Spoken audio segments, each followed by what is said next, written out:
on the electric vehicles in London. So of course the Mayor can reserve and make the right to or have prior consultation on any of the decisions himself, especially those of course where there are significance of funds involved and things like the London Safety Plan. We hope that there's now going to be some scope for potentially some quicker decision makings due to the frequency of the Commissioner's board that sits. Obviously previously under LFIPA there were only 5 or 6 meetings a year where some of those decisions could be made. Well, obviously when this was consulted on back in 2015, everyone was obviously supportive of the abolition and the transfer of responsibilities.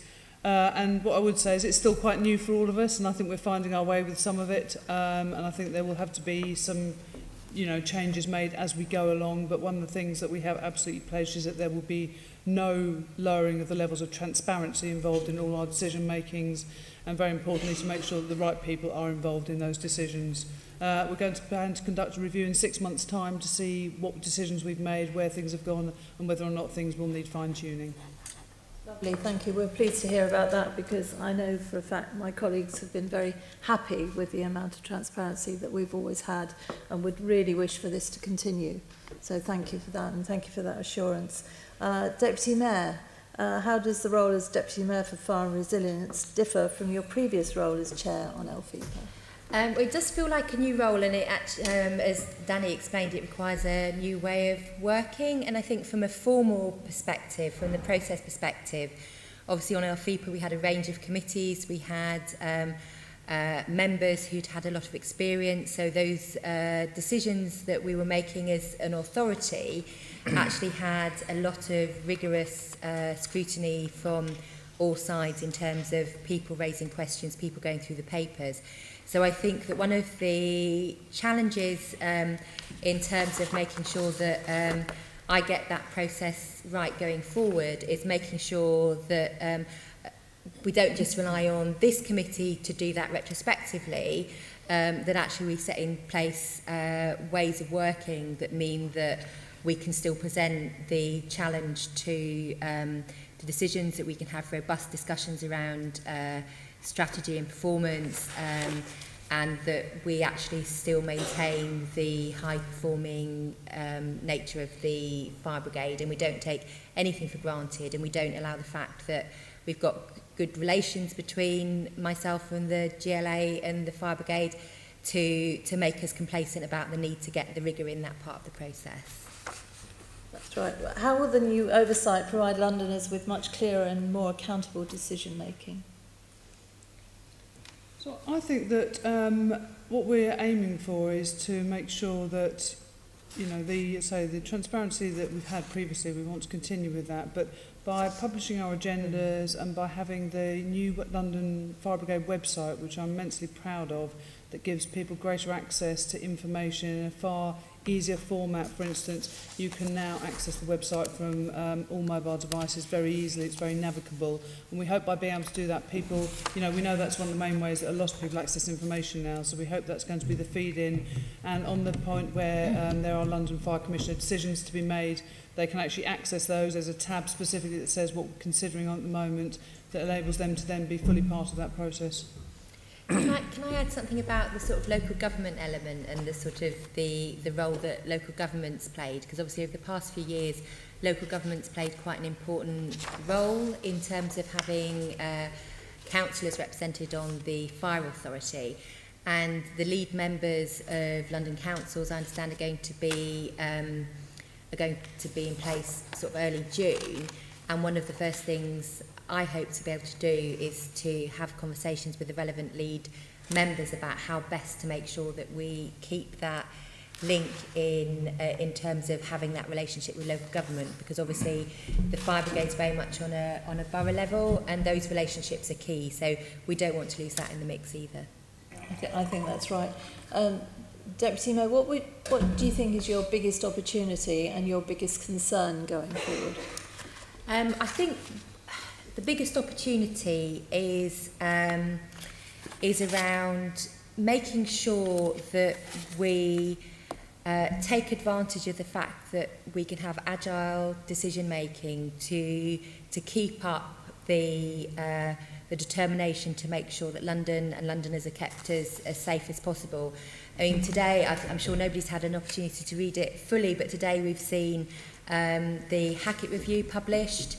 The Commission and I were talking before this meeting about the fact that under this there's a new regulatory role for fire authorities through a joint competent authority. And so we do have an opportunity to be part of the change around fire safety to make sure that those fundamental changes that are needed in fire safety more broadly in the building industry and construction industry and sort of beyond the actual building phase through the lifetime of the of residential buildings in particular, that we have an opportunity to make sure that we're part of that much needed change.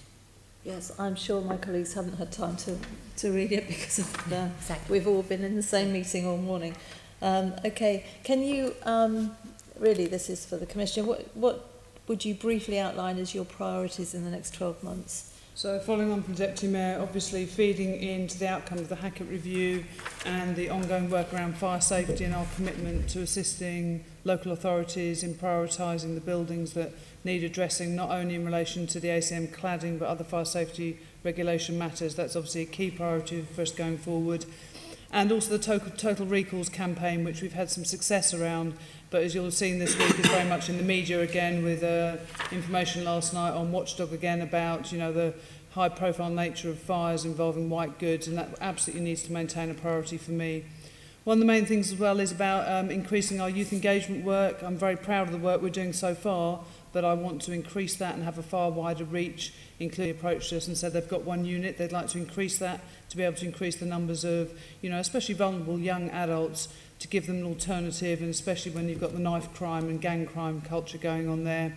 And the other one for me is about recruitment and ensuring we continue down the line we've started with increasing our diversity of recruitment, and I think that we've got some great opportunities now. We had some successes on our first round this time, especially resulting in increasing numbers of women applying. We want to transfer that across to BAME candidates as well, and the work we want to do going forward around that. We've got some challenges ahead of us as well, you know, make no bones about the fact that public inquiry into Grenfell starts next week, and I am absolutely concerned about the impact that will have on my firefighters and staff, especially my call handlers at control, all those people involved, and the pressures they will be under during the intense media scrutiny that we will be under, and, you know, how people respond to that. So the mental health and well-being of my staff is an absolute priority. Thank you. Any other comments from my colleagues? No? Okay, if any of us that have been involved in the youth work in the brigade can only be impressed by it, and I'm thrilled to hear that you're going to try and increase that. The more we can do to give youth something else to do, and good role models as well to be around, it can only be a good thing, so I certainly applaud that.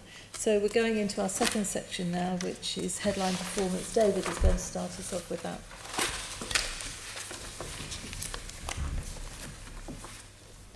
David. Yeah. So, if I could ask you, Fire Commissioner, about the London Safety Plan, first of all. And so the current safety plan was approved in March 2017. Where do you think you're making good progress in fulfilling the plan? So I think that we're making progress against a number of areas. I think that we were always keen that this safety plan would be able to adopt a flexible approach to how we managed our resources in London. And, you know, I think that the events last year have demonstrated that that is really important for us to be able to maintain that approach. And one of the key things I think we can point to there is the response we've had towards terrorism and the joint working. So if you look at collaboration working and the partnership working we're doing with blue light agencies in response to developing a plan, to, you know, a flexible plan for the ever-facing changing terror programme. And if you look at, you know, the Kerslake report and what happened in Manchester, we can absolutely point to London and say that is not happening in London, and the response we're providing and the joint up working with our blue light partners sort of carries that forward. You know, I think looking at the different way we're using some of our other specialist resources, and that's really key for me to make sure that we are maximising opportunities, and we want to build on that going forward, especially in relation to our command unit programme and how we have those resources. And one of the things that I'm particularly proud of at the moment is the level of responsibility I'm devolving down to borough commanders to do partnership working on opening fire stations and making them community hubs, and giving that absolute onus back to local borough commanders to manage local risk, because the risk, as you know, in Tower Hamlets and in Sutton is very different to that as it is, you know, in Wembley. So we want to make sure that the at-risk communities are the ones that the local people in that area know about, and they're the ones they should be making those local links with. And that translates not just across the communities who are vulnerable, but going forward into things like local recruitment and local initiatives with youths and targeting gang crime. So I'm really pleased at the progress we're making there. Are there any areas of the plan where you still feel you need to make further progress to meet the targets in the plan? I think that, you know, I'd be mad if I said we were doing it across the piece. You know, I think there are always going to be areas. And I think last year, because of the change of focus of some of the areas in there, that I don't think it's as much that we aren't meeting them. I think it's we've refocused some of our priorities. So I would say around fire safety and regulatory fire safety, what we thought was a major priority at the beginning of last year changed fundamentally halfway through last year, and we've taken a far more targeted approach to our fire safety response, you know, specifically in relation not only to examining high-rise buildings, but the advice and support we're providing going forward right across the local authority and private sector piece. You're happy with the fundamental targets of response times and those things? Yes, and as hopefully you'll see from the report, the response times we continue to meet, and I'm very happy with the way that's going. We've done some fundamental work at our borough levels, encouraging, you know, the managers there to ensure that we never take our eye off the ball with that focus, because it's really important right from the moment the call comes in. Obviously the call handling aspect, the turnout time of the fire station, you know, responding to and making sure they're aware of, you know, local problems in the area. You know, you'll have all seen the amount of traffic congestion in London, and it's about making sure our crews are on top of their local knowledge. But actually, fundamentally, the response times, I'm very pleased with the way they're working at the moment. Are you happy with them in all the boroughs, or are there some boroughs where there might be room for improvement? Say, for example, outer London boroughs where there's not such a high population density?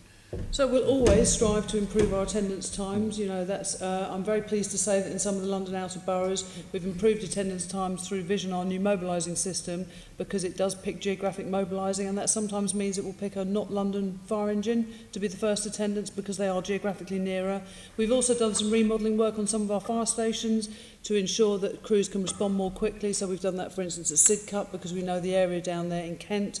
You know, some of the areas in Bromley, because it's a larger area, so we've done some specific work around that which have provided great dividends.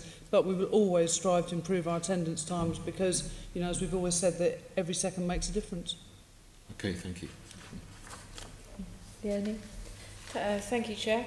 I wondered if we could turn to the slightly difficult area of sickness absence and also activity around recruitment. Obviously, there have been some issues with the level of sickness absence, and I wondered if you could talk us through why you think it's been above the target levels that we were hoping that would be achieved, and what can be done to start to bring that back down.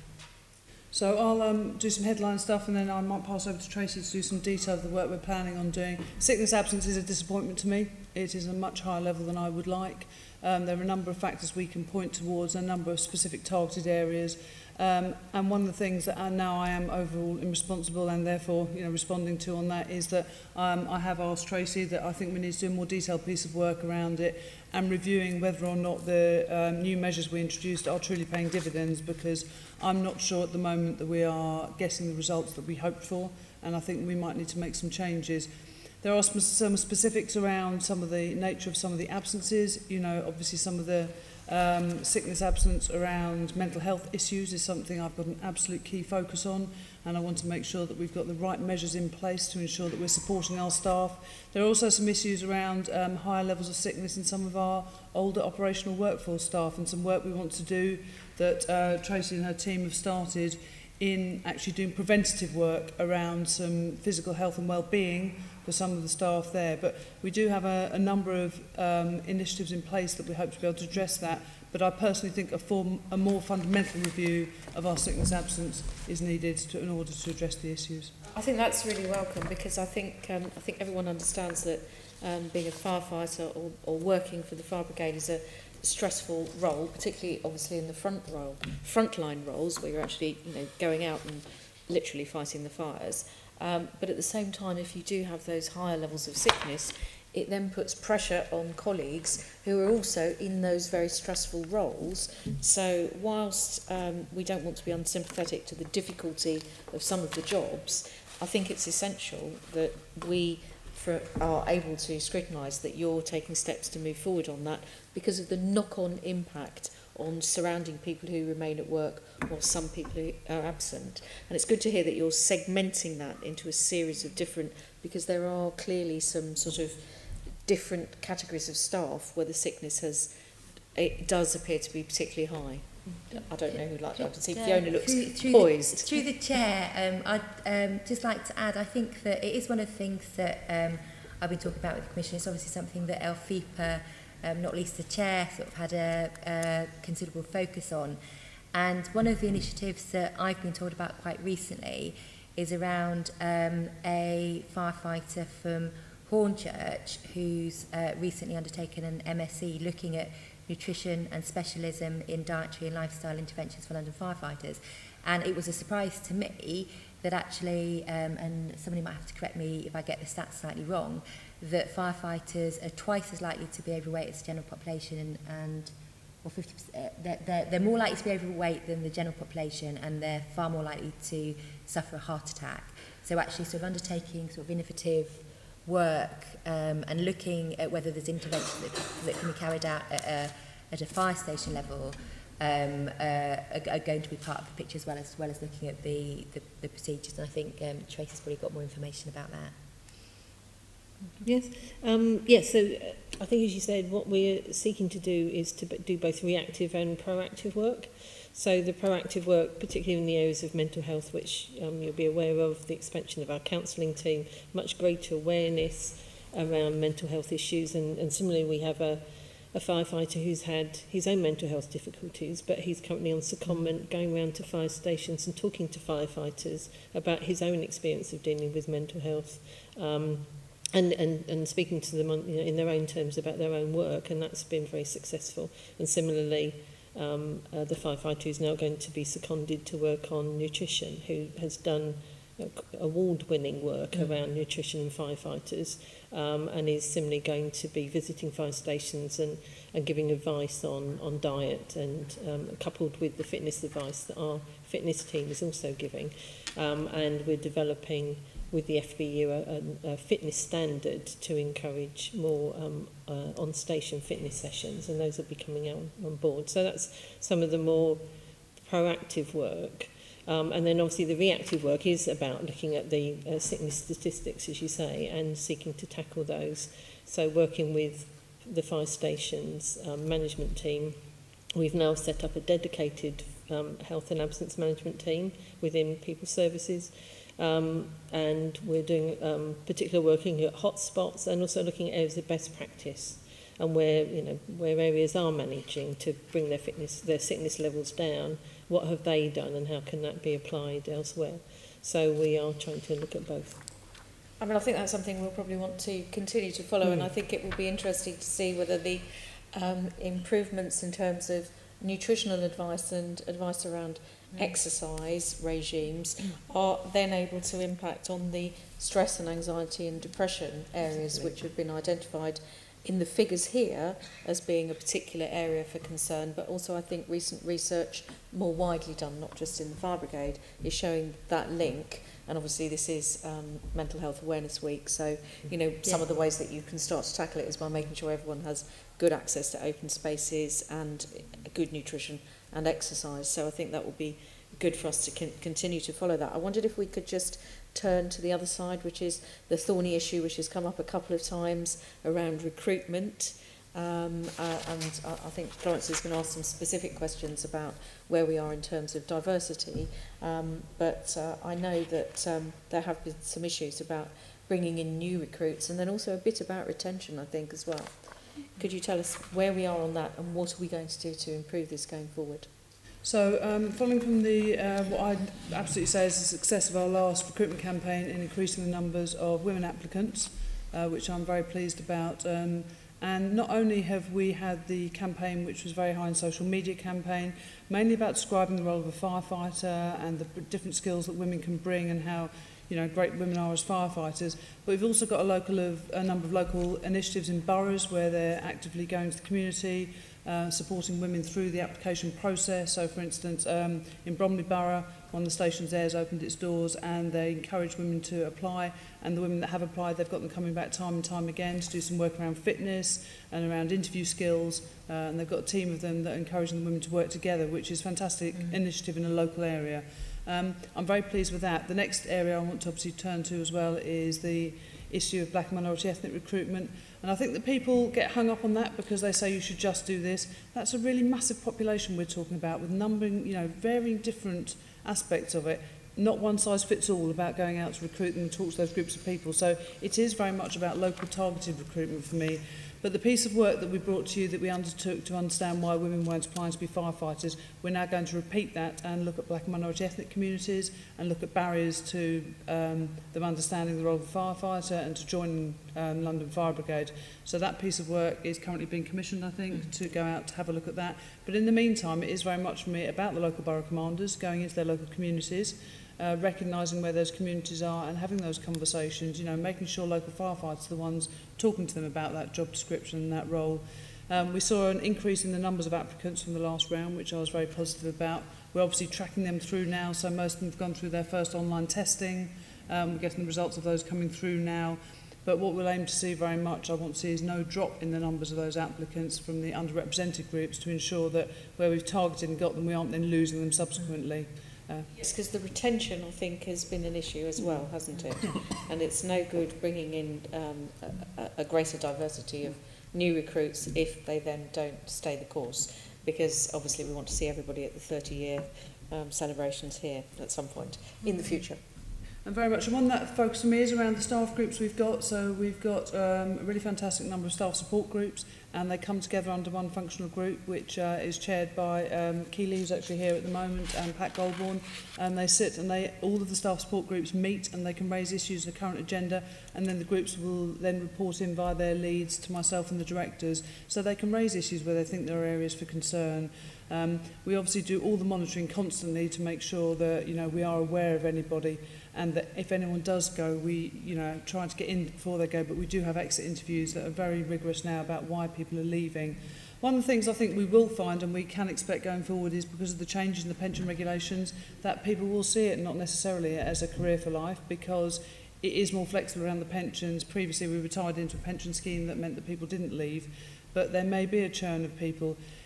Correspondingly, we are seeing a lot more people joining us from other blue light services. So on our last recruitment rounds, we've got quite a few people from LAS and Met Police joining us as firefighters. So I think the sort of transfer does go both ways. It's about making sure we are harnessing the right people to come in.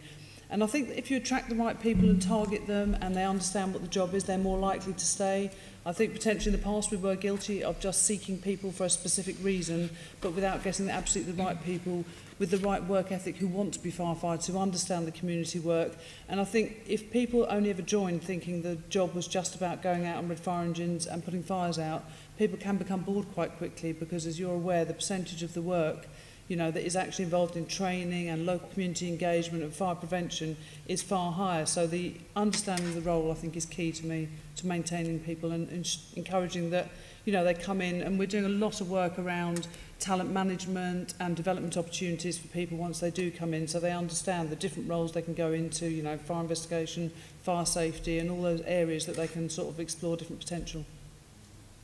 Okay. Thank you, I'm sure. Before I bring Florence in, Gareth, did you want to give, you indicated? Yes, thank you, Chair. Just a couple of quick points. I'm quite interested in the comments about fitness, because in all of my time, especially the Deputy Mayor's comment, in all of my time in the Fire Authority, whenever I went to visit stations and firefighters, they seem to be tremendously fit people. There are gyms in every fire station, and they train as a watch, is my understanding. And so they tended to be, especially the chaps, very big guys who were extremely fit. So when Tracy talks about changing or training together as physical fitness on station, are you describing more cardio type work? Because it's one thing pushing weights, is another thing having a slightly healthier lung capacity, I suppose. Is that what you meant, or is it something else? Because there didn't seem to be a surfeit of fitness when I was touring stations. I think we are looking, within the brigade, we're looking at an all-round well-being approach, as you were describing before, so mental health, physical health, nutrition being part of that.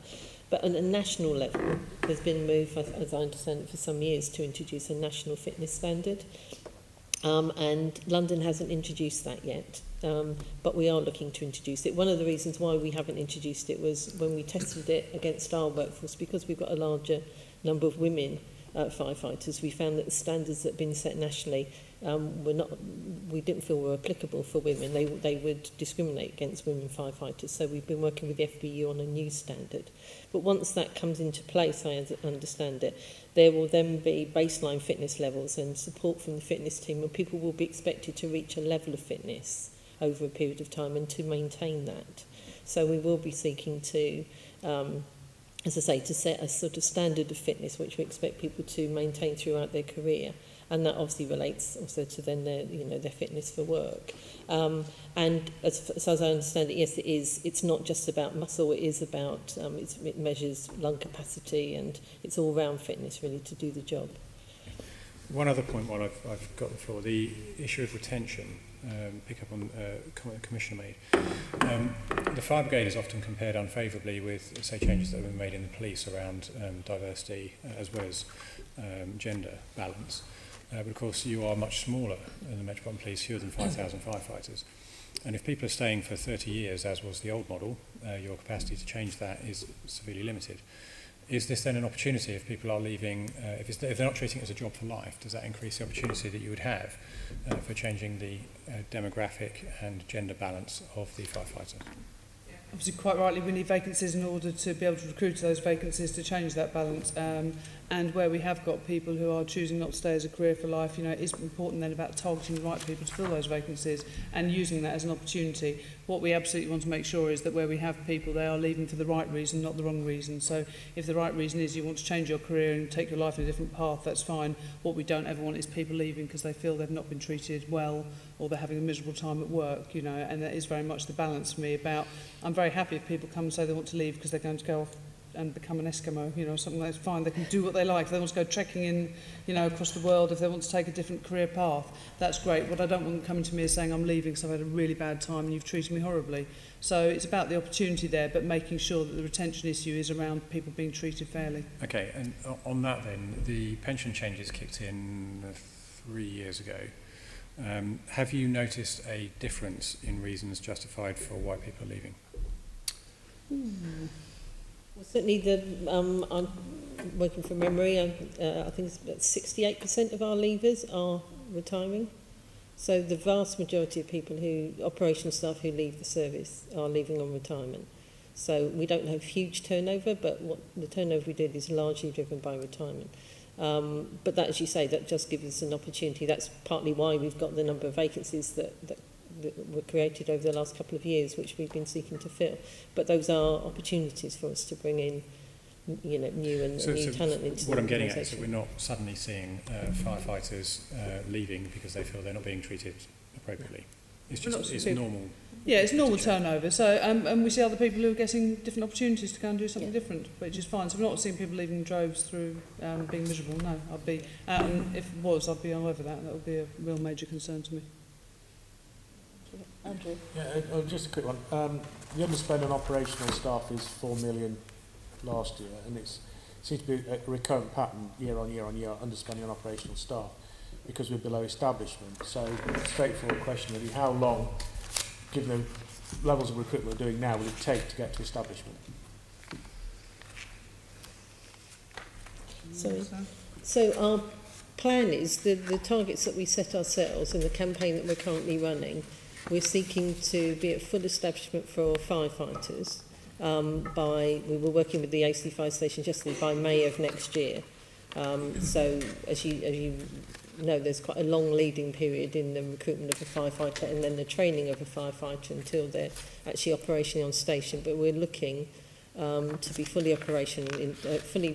establishment on operational firefighters by May of next year. Okay, so in the current year, we'll still see something of an underspend on operational budget, but for the following year, presumably, there won't be an underspend.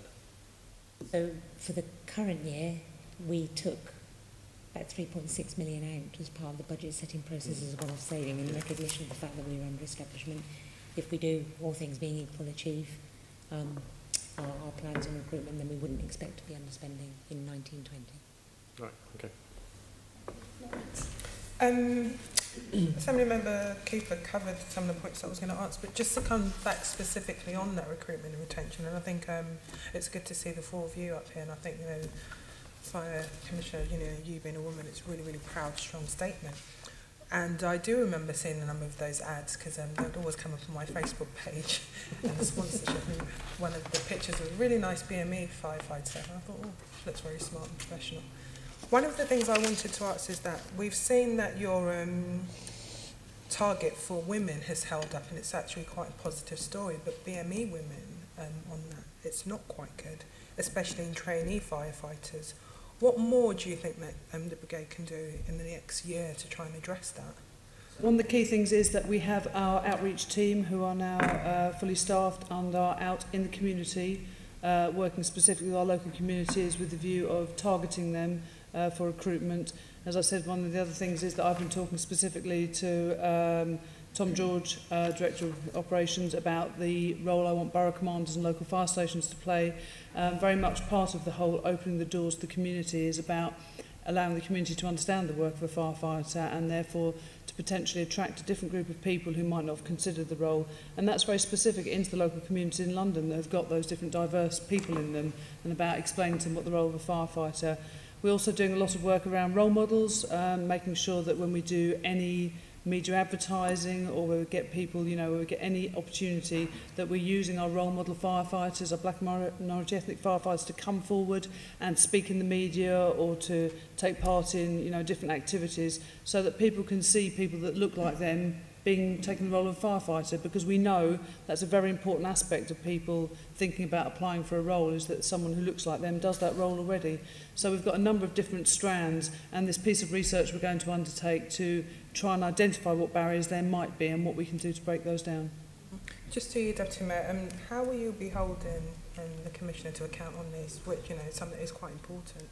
Well, it's clearly a priority, and as you've heard, it's a priority for the Commissioner, and it's a priority for the Mayor, as I'm sure you can imagine from his position on sort of behind every greater city. And I think that so we discuss it regularly.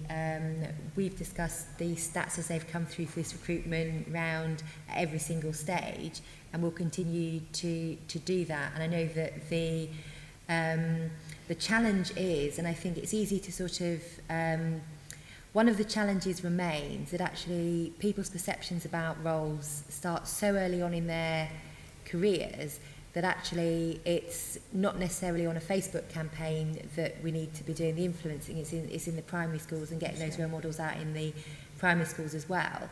So while we can push the boundaries generally and will push the boundaries, we've still got that piece of work to do around making sure that, for example, my niece, who wouldn't dream of becoming a firefighter because I asked her, has the same sort of opportunities to see that it's something for her as my nephew, who thinks it sounds like an amazing opportunity. So you just think that those perceptions start really young, and I think that's something that's come through in the research, and it's very difficult to break down. So the firefighting sexism campaign is important for adults, but it's even more important for those early years as people coming through. But as I said at the sort of outset of this question, it's about sort of challenging and examining and coming at every angle at why things could be the case. And I've had conversations with the Commissioner, with Tracy Dennison, and with Sue Budden as Director of Finance who oversees the HR function, about exactly why that is. And I appreciate, you know, there are costs attached to that, and everyone's diary is busy and you may miss things, but one thing I'd advocate and how we could help you as Assembly members, the local fire station open days are really, really good, and what I've found helpful about them is seeing the number of families coming with their kids. So when I took my little girl to West Norwood fire station, you know, she loved it, and you know, she kept talking about the firefighting. She wants the hat and she wants the everything.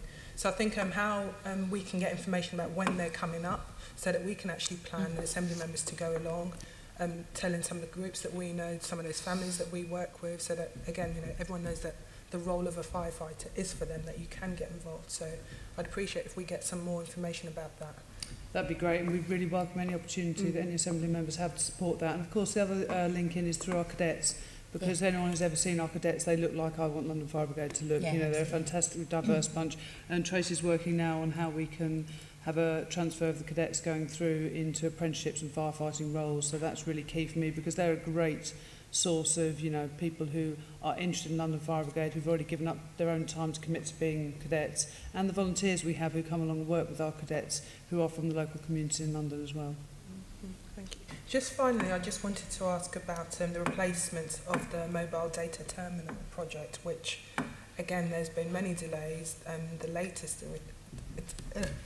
iteration is expiring by June this year, so following the purchase in 2015, and they were due to be completed next month, but my understanding is that from our latest report that there'll be significant delays again. What impact is this having on operational costs?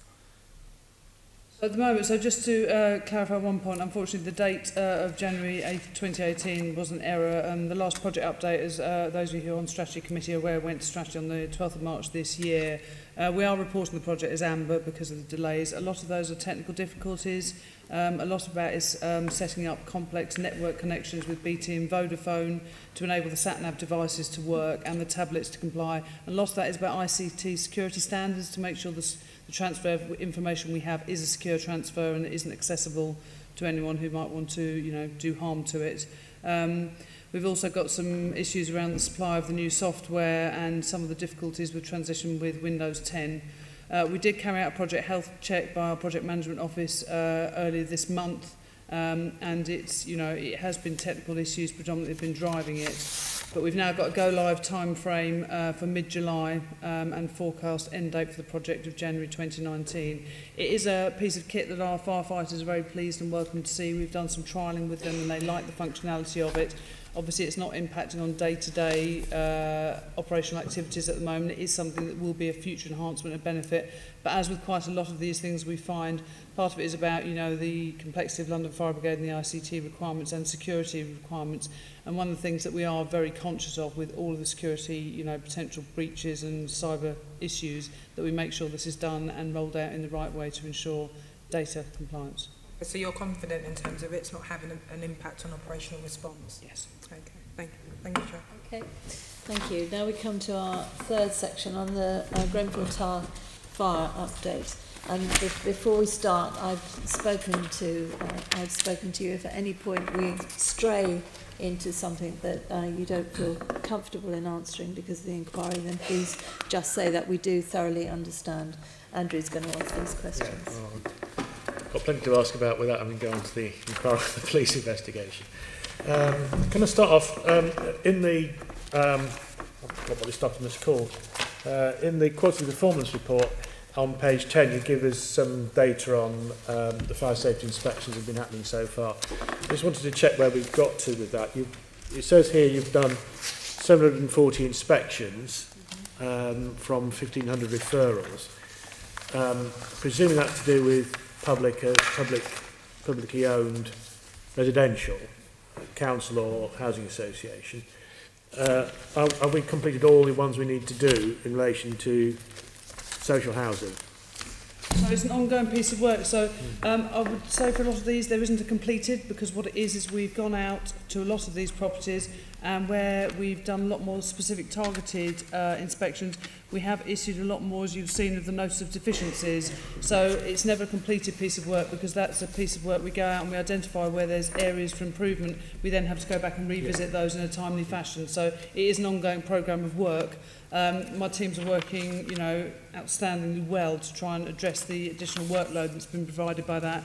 And not only is it important that we're targeting the local authority-led premises, but that we are still making inroads into the private sector, which is where we've had more difficulty with accessing the information to make sure that we are inspecting and targeting the right buildings, specifically in relation to the ACM cladding for those buildings. We're coming to private sector next. Just sticking with the social housing first, I fully take the point that you do re-inspections and follow-up work. And are there any first-time inspections that have not been done yet? I don't believe so. I'll look to my colleague in the audience if fire safety is working up. No. Right, okay, so Phone a friend. everything's in the system one way Yes. or the other. Right, as far as public buildings are concerned. Going on to, you mentioned private buildings, presumably you're reliant on landlords notifying you, but presumably your stations know their ground and where the tall buildings are likely to be. Are they being proactive in relation to going out to the private sector and saying, don't you think we ought to come and have a look at these, or actually just doing the inspection anyway? So, we can't inspect every single building as a priority, and we want to make sure we're focusing the priority on the buildings that have got the high-risk cladding, because obviously the amount of high-rise buildings in London. We have had some success with local boroughs who have been doing some work to identify buildings. So Tower Hamlets have done an audit themselves where they've had people go out and actually look at high-rise buildings that potentially have and report them into us. That does mean that there are some buildings that are identified that don't necessarily need that inspection, but we are doing proactive work where we can. I'm quietly confident that the news yesterday that the government is going to provide some funding will bring forth a surge of people who are now willing to have their buildings inspected, because there have been issues around people identifying where the cladding is due to cost issues. But I think that yesterday's £400 million priming fund by the government will help. I'll come back to that, because that's something I want to ask about as well. But just sticking with private sector buildings first of all, presumably there's potentially quite a large number. I just want to check what we're doing to make sure that we get into all of them one way or another, and how many more, or what percentage more you think there is to go around. I mean, people who invite you in, the local authorities say, I'm notifying you, your fire crews as they're going around the ground will spot them. I mean, obviously we're only interested in that, well, I'd say only, I mean, the high priority ones are the ones with the cladding. How far do you think you've got in terms of getting around private sector housing? I haven't. I can make a guess. Nick has I've got Nick here with me. He's the fire safety expert. He can fill the detail if you want. I can supply it in writing. I haven't got the numbers in my head of how far we are with that currently. But Nick, have you got a rough estimate? I can't give you a number, but obviously local authorities are giving funding to go and seek these, and they're passing that data on to us. We look at that data and we'll go and inspect. But the issues that are identified in the ACM, it's not as easy as just look at it. Myself, the commissioner keeps calling me a fire safety expert, because I am. I could look at a bit of cladding and definitely say what type of ACM it was. So there are some tests going on when we do find them. But I'm confident that as the local authorities identify and send it to our service and other services, we meet the inspection and put in the measures that are required to make the people safe. Okay, thanks. And the third category are non-residential high-rise buildings, and where have we got to with those? Obviously, they're a lower priority, especially in relation to ones where they're not sleeping accommodation, on the grounds of the fact that predominantly a lot of those sort of office buildings and things already have different sets of fire safety regulations and have different means of alerting people in the event of a fire, and they are wakeful people, so they are much lower risk with those. So our main focus and priority at the moment has been absolutely on residential high-rise accommodation, because that's where the sleeping risk is and therefore where the predominant life risk is. So we're targeting those first. So we are not prioritising non-residential accommodation at this moment. But where we've had requests from local authorities, we've sought to do our very best to assist with providing information and support if people think. So there is, of course, the normal standard means by which people can report concerns if they have issues around fire safety regulations, or if they think there are breaches of those, and they come through to us in a number of different ways, and we will then send people out, and our local fire safety inspecting teams will work with their local areas to address those issues. But we haven't got a programmed inspection for those at the moment, because our major risk has to be around the sleeping risk. But the ones that come up as through our normal process of inspection, we will continue to inspect those. Okay. And you mentioned the 400 million from the government, which of course is welcome, but going back to what you said, my understanding is that 400 million is only for council and housing association properties, not private sector. Is that right or wrong? Certainly the announcement I saw on the news was it's only for all. Yeah. And housing associations, yeah. So I don't think it's going to actually encourage private sector people to come They won't, forward. and the work that our teams are doing is about making sure that we are focusing on those properties that are the highest risk for people, to make sure those are the ones that are targeted for that. And then the other question is whether it's going to be enough. Bear in mind that I think Cameron spent, according to the President, spending 50 million on the Chalcott estate alone. It's not going to go very far, but we'll see how that pans out over the forthcoming years. The next thing I want to ask you about is the shopping list that you gave, for want of a better word. I don't mean that pejoratively, that you gave to the Mayor immediately post Grenfell, and I think it was a very welcome piece of work. Two aspects to it. One's the capital and expenditure in the kit and so forth, and the other is the additional staffing. If we deal with the additional staffing first, where have we got to in recruiting the 27 fire safety inspection officers? Yeah, can I ask them? Basically, although the term is used about additional, it's about how we're using them resources. We've been given permission by the Commissioner to re-employ some additional inspecting officers that are since retired, so we're using that. Also using additional people to get more fire engineers. So it's a broader range to ensure that we've got the right people to do the inspections we need to make London as safe. Can I suggest, would you be prepared to come down and talk into a microphone? Because if people are listening to this, true. I'm mindful of the fact that they might not be able to hear. If you make your way down to the edge down there. Well, I think that's the last question I've probably got for you anyway. Sorry. Well, just in case. For me, the fire safety is very important, but what I don't want to do is guess and give an incorrect answer, and that's part of the reason I've asked the experts to tell me. Absolutely right. We'd rather they've got the absolute insight to all of that. Well, I expect we'll probably come back to these in more detail in July when we do a session on Grenfell. Yeah. So, I mean, this is sort of flagging things up. In relation to... you can sit on the end here, if that's all right with you. I should have thought of that before. So. No, that's okay. In relation to procurement, lots of new bits of kit, and the report talks about the aerial update, saying it will be the end of 2019 before we... Is that for the first one? That's just for the first one, presumably.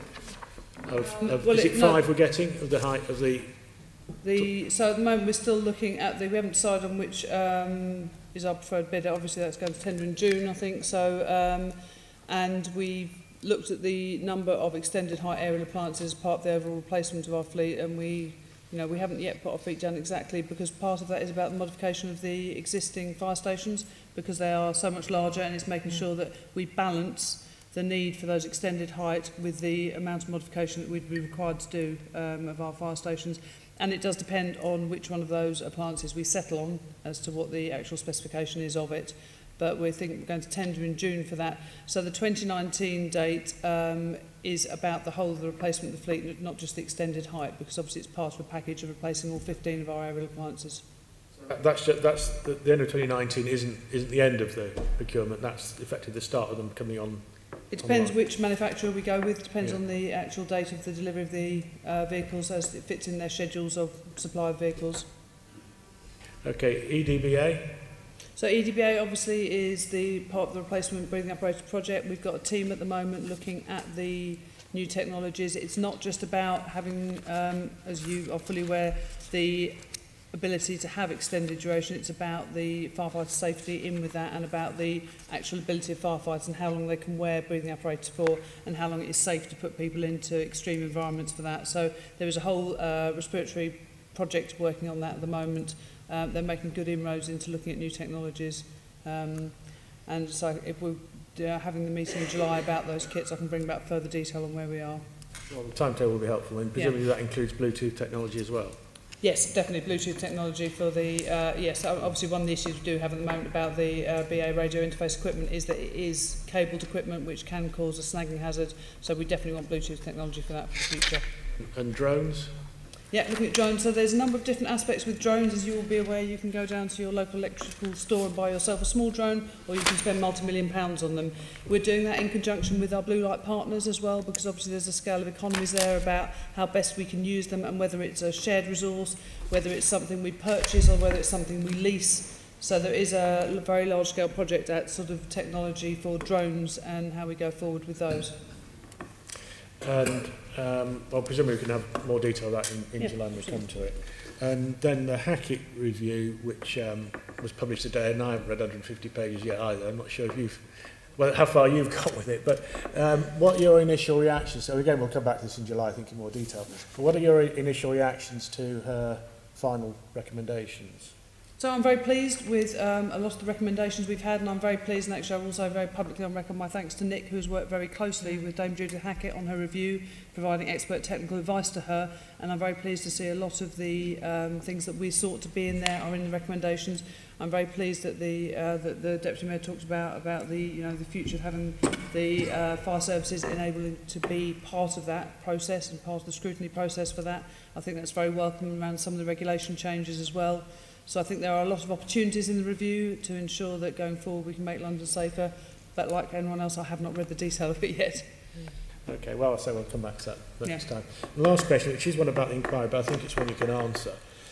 Once it gets underway, there's going to be significant demands on firefighters to going to give evidence to the inquiry, which will potentially put some strain on operational availability, and also support for firefighters once they've been to give evidence and in the process of repaying for it and so forth. Can you bring us up to speed where you've got to with those sort of things? Absolutely. We already have the timetable and the list of the firefighters who are going to be required to give evidence, so that's already done the forward plan of how we want to ensure that we've got the stations of sufficient resource. Obviously, primarily the first crews that we recall will be the Red Watch, so we're making sure we know where the stations are, we're identifying them, we'll bring in standbys where necessary. One of my main issues is around the mental health and wellbeing of firefighters who are involved in giving evidence, not least of all because a lot of those people will never have been in that situation before where they have been required to stand up in a public arena and have a conversation about something that was an incredibly difficult and challenging situation, and also to have some of their decision-making and actions questioned by people. So they have all got access, obviously ongoing, to our counselling and trauma management services. On the day itself, where they go to, we've got that already corralled. So we're giving them briefings already so they understand what's going to be expected of them, that they understand the layout of the room that they're going to be in. We will take them to a secure place there so they can be, have somewhere where they can come back to, where there's access to an on-site counsellor at the time, who will be present in the hearings at all times. And obviously the follow-up after that to ensure their well-being. And if on the day any of them at the end of giving evidence don't feel they're able, even for instance, to return on public transport to their home address, we'll have means to be able to take them home. So that's something that we've got plans set in place. I've got teams of my inquiry team going out to stations to do briefings around that now. We only got the definitive list last week of who was being called to give evidence with the dates, so we are aiming to make sure by the end of this week that everybody who is being required to give oral evidence will have been made aware and will have been spoken to. Does that include control as well? Yes, that does. So they, in fact, control being spoken to on Monday night. Okay, thank you. Yeah. Yes, I wasn't sure if you were going to cover it off in those remarks. It was just to see if people are also going to be given some sort of potentially legal guidance about how they might answer the questions, but also in terms of the support that they're given. You talked very well about what support they're going to get on the day and in the lead up, but obviously if people are asked to relive in some detail events, it may not come out immediately, and it might be something that they need some support for potentially, a week or 2 weeks or even a bit further down the line, because effectively they are being asked to relive the events. And I just wondered if that's also been factored into your plans as well. Absolutely. So the counselling support is an ongoing offer for them. So for some people it'll be years before the true impact comes out for it. So it's an ongoing service that they can access at all times. Obviously one of the things we're being very careful is to make sure that no one is having any coaching, because this is a public inquiry and the importance of the absolute evidence. But we have a legal team who have provided part of the briefing pack as to what to expect and how. And also we've involved the Fire Brigades Union, the trade unions in that as well, so they've had access to their members to be able to talk to them, so people make sure they've got adequate support from all areas. I don't think it's coaching. I think it's just so that people are more comfortable.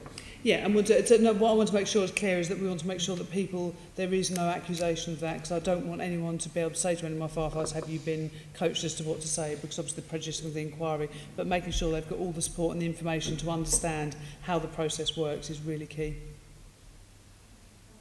I'm sure going forward we're going to be asking for updates as we go through the year, and we're quite happy to have expert people with us to input, so thank you very much for that.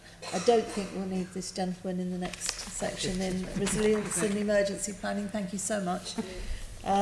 So we'll go on to section 4, and Gareth is going to ask the questions on that. Thank you, Chairman.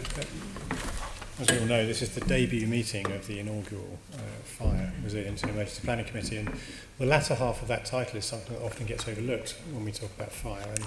And Fiona and I have discussed this previously, that the only people that really know about the role of resilience and emergency planning, or even that there is a role involved in that, and being either chair of the Fire Authority or now Deputy Mayor, tend to be people who've occupied that position. So a couple of introductory questions on that. Firstly, to the Deputy Mayor. What work have you done to take forward your responsibility or seek improvements to London's resilience? I think, as you say, it's an area of work that hasn't really had a lot of visibility, either on our FIPA, to be honest, or at the Assembly, although obviously the Oversight Committee did some work earlier in the year and towards the back end of last year. So since I've started in my role, the looking at how we can take resilience forward is probably been the majority of the work I've been doing. So as you may be aware, and Steve's here today, and I know he's told people, so I don't mind Steve Ham, who's been the head of London Resilience, the head of the London Resilience team is leaving at the end of July. So I think that obviously key to that is sort of finding the right replacement for him. As I think Steve was very honest about, the roles changed significantly. Last year's events have made it a much more sort of visible function within the GLA family. The work of the partnership has come under scrutiny, with the local authority panel doing a piece of work last year, reviewing how arrangements worked and how they thought they should change post Grenfell. We've also been looking at how we can sort of move forward with the work of 100 resilient cities, looking at the chronic stresses as well as the acute shocks, and basically sort of looking at how we can take the learnings that people got from last year and make sure that we contribute to taking forward the work that Steve's undertaken in role, and improve the capacity of the team and make sure that we have the greatest resilience we can for the city going forward. Thank you for that. Just on a personal reflection, I didn't know Steve was leaving, so I enjoyed working with Steve when I was chair of the authority. I'm sorry to hear that. I wish you well, Steve, whatever you're doing. Similar question, I suppose, to the Commissioner. Last year was a learning year. I think it's a fair way to describe it. A lot of things that we've discussed in theory started to happen in reality last year. What changes, Commissioner, are you in the process of making, or have you made, to the way the LFB operates in order to mitigate some of the risk that we're starting to see changing in London? One of the key things is ensuring that the programme that we had in place for managing risks, especially around the terrorism risk, is something that, you know, the team in headquarters have been working very strongly on, and doing partnership work and training with our other blue light partners. And I think last year's events, no one in doubt, brought that to the forefront and demonstrated that the great groundwork we'd done there was paying dividends.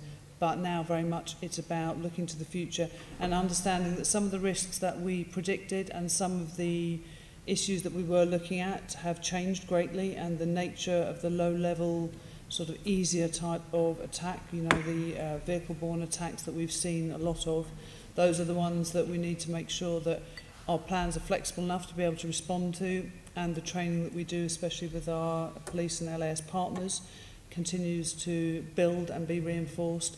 There's been a programme of work to review the national ILO programme that is managed through London, and we're making sure that that is fit for purpose and that we review the content of that work, and to ensure, because in London, you know, because we've done it so often, sadly, we've practiced the work our ILOs have done time and time again, but it's ensuring that the national programme reflects that going forward, and that we build in the capacity to be able to introduce changes where necessary, and, you know, new developments to reflect new risk. One of the concerns from last year as well is about the differing forms of terrorism, and I don't want to have an open conversation to give people any ideas about some of the potential threats we could face, but we've had close conversations about those, to making sure that those stay in our focus at all times when we do our resilience planning, and the conversations we're having ongoing about, you know, how we can enhance our capacity to respond to that. Thank you. Obviously, it wasn't just London last year, Manchester as well, and there was quite a critical report published, the Kerslake Review, which levelled some fairly hard-worded criticism at the emergency service response in Manchester, particularly the thorny issue of hot and warm zones, and a breakdown of communication, and I think what he identified as an overly rigid interpretation of the guidelines around that, and not a reaction in real time, which, in his words, led to a delay of some 2 hours before the Manchester Fire Brigade was able to respond. Are you confident that in London, such a thing in terms of the communication and the flexibility to respond to the situation as it evolves wouldn't cause similar problems here? Yes, I'm very confident that the partnership connections we have, specifically the work around the NILOs and the links they have into the police at all times, that where we demonstrated last year on the number of attacks, that not only were our frontline responders absolutely there with all the blue light partners, you know, you look at the London Bridge attack, the Westminster attack, our, you know, fire crews were first on the scene assisting because they were called, you know, so you very rarely get a call that is that thing when it first comes through. You know, vehicle-borne attacks have come through as road traffic collisions. So I know not only the frontline responders there, but the work that's done immediately about the information gathering, the information sharing between our blue light partners is so well rehearsed that I have absolutely no doubt that we would not find ourselves in that situation in London. Thank you. And the final question for me, really, it's all the rage thing, not all the rage to say is the wrong way of expressing it, but there is a growing concern about cybersecurity, and we don't, I understand, have a particularly, in fact we don't have any real cybersecurity measures in the LFB. Does that cause you concern, and if so, what are your plans to deal with it? I think it causes everyone concern. I think cybersecurity is something that is an evolving risk, and we've seen from the major companies that have been attacked over the past year that it is something that's a threat to everybody. There are some steps we are taking, some pieces of work we're doing at the moment, including the London Resilience Partnership, who are doing a wider piece of work on cybersecurity for the whole of London, not just about London Fire Brigade. But we have got steps in place. We've got a multi-layered defence system to do with antivirus scanning, web filtering, and a strategy about implementing regular security patches to ensure that we are responding to the latest threats and risks at all times. We also have a 24/7 IT team that can respond to those, so it's not just about being able to do it during business hours. And we've also just signed off taking forward a new overarching cyber defence programme, which was one of the decisions that I took very recently, that I've tasked Sue to take her teams forward to look at our cyber defence systems, so in order to make sure that we are as fit and ready as we can be. You're effectively auditing the cyber defence systems the LFB has got, is that right? We're looking to You're reviewing them we're rather than looking to auditing. purchase a new way of ensuring we've got appropriate cyber defence in place.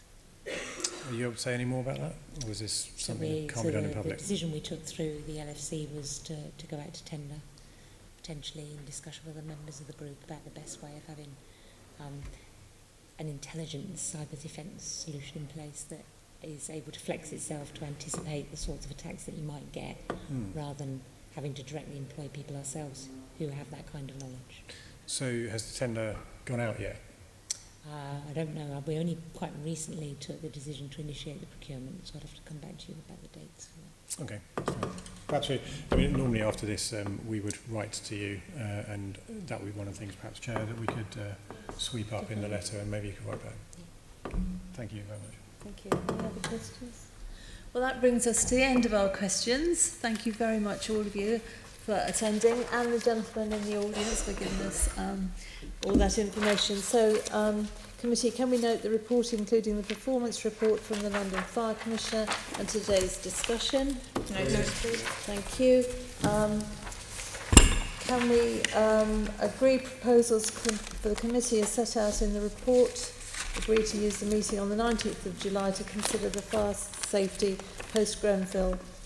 And when I mentioned that, we've changed the wording very slightly to accommodate the fact that we are aware that there are going to be issues we can't go near because of the inquiry. And can we delegate authority to me in consultation with party group lead members to agree any site visits, informal meetings or engagements, activities before our next meeting? Great. Thank you. The date of our next meeting is Thursday, the 19th of July 2018 at 2:30 in the chamber.